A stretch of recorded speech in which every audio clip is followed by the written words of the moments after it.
Il est indéniable qu'au cours du voyage de la vie, nous acquérons tous des cicatrices, qu'elles soient physiques ou émotionnelles. Ces marques laissent inévitablement des souvenirs, certains d'entre eux nous hantent, tandis que d'autres nous apportent de la joie pour le reste de nos vies. Cependant, quel que soit le type de cicatrice que nous portons, elles ont tout en commun le pouvoir de nous transformer et de nous enseigner des leçons précieuses. Elles façonnent notre trajectoire, nous aident à éviter de commettre les mêmes erreurs et à améliorer nos réussites. Les cicatrices peuvent prendre différentes formes.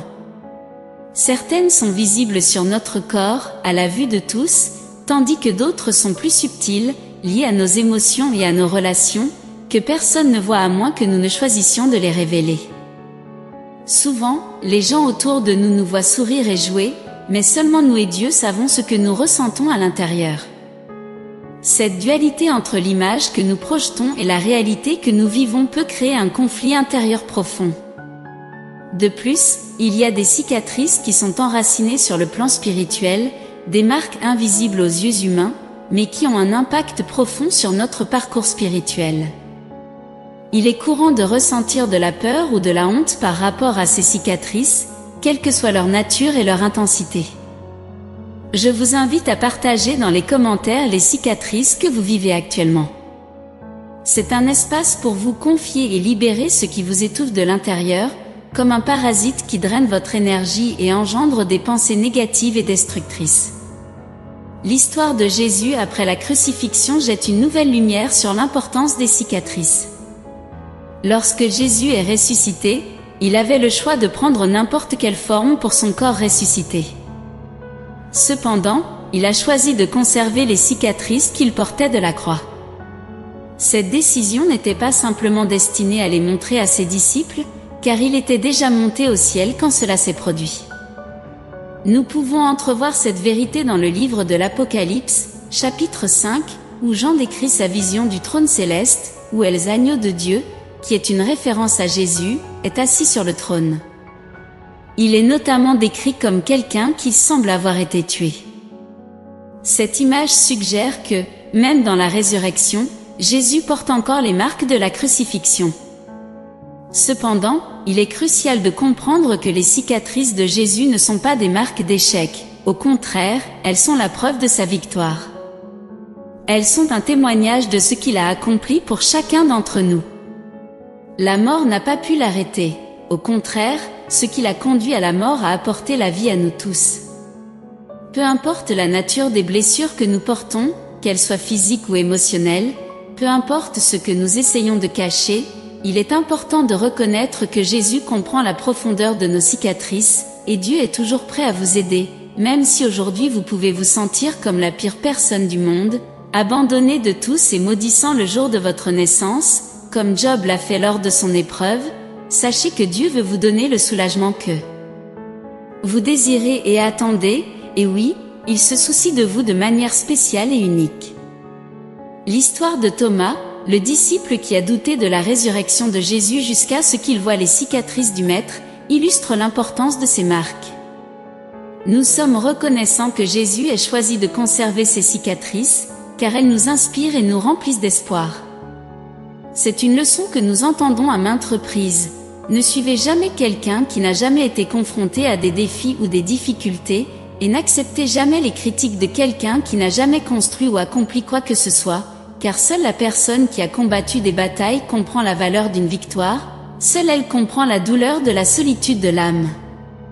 Si vous vivez cela, dites avec moi, Dieu, aide-moi à traverser cela et ne me quitte jamais, car tu me complètes.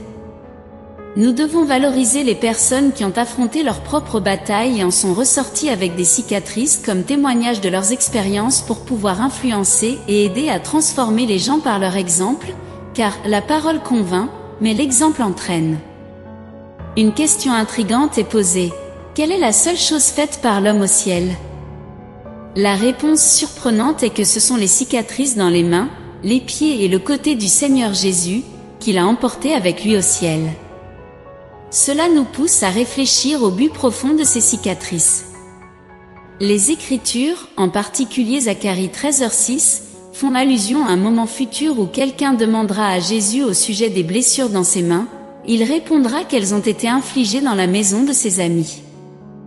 Cela souligne le fait que, même maintenant, au ciel, Jésus garde les cicatrices de sa crucifixion. Lui, le roi des rois et le seigneur des seigneurs, celui qui a triomphé du péché et de la mort, porte encore ses cicatrices. Elles n'ont pas disparu, et cela a une signification profonde. Il est réconfortant de penser que, au milieu de nos propres blessures et douleurs, Jésus peut apparaître pour nous et montrer ses cicatrices. Il nous assure que nous ne sommes pas seuls dans notre voyage et nous offre de l'espoir.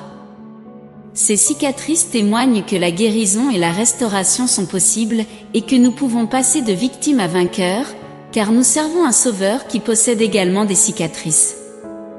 Jésus a été guéri de ses blessures mortelles, mais a choisi de garder les cicatrices.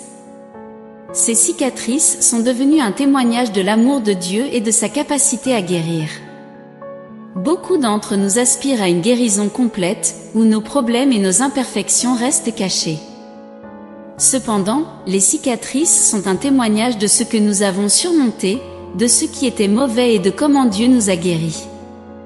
Nous ne devons pas avoir honte d'elles, au contraire, nous devons les embrasser comme une partie de notre voyage. Chaque cicatrice raconte une histoire de dépassement et de guérison, et elles sont toutes des témoignages de ce que Dieu a fait dans notre vie. Les cicatrices sont la preuve que nous avons affronté des défis et en sommes sortis plus forts. Il y a une différence fondamentale entre une blessure et une cicatrice. Une blessure indique que nous avons été blessés, mais une cicatrice montre que nous avons été blessés et pourtant guéris. Dieu est l'agent de guérison dans nos vies et a le pouvoir de racheter les situations les plus douloureuses et de guérir les blessures les plus profondes. Par conséquent, nous ne devons pas cacher nos cicatrices. Au lieu de cela, nous devons les partager comme un témoignage de notre parcours de guérison et de dépassement. Chaque cicatrice est un rappel que nous avons été guéris et que la douleur est derrière nous. Elles ne sont pas des imperfections, ce sont des marques de victoire sur ce qui nous a autrefois blessés. Dans un monde qui nous pousse souvent à cacher nos cicatrices et à rechercher la perfection, nous devons nous rappeler qu'il y a une beauté distinctive dans les cicatrices. Elles racontent l'histoire de notre résilience, de la capacité de Dieu à nous relever et à transformer les tragédies en triomphe. Nous ne devons pas avoir honte de nos cicatrices, au contraire, nous devons les voir comme des témoignages de guérison et de dépassement. En fin de compte, les cicatrices de Jésus nous offrent de l'espoir.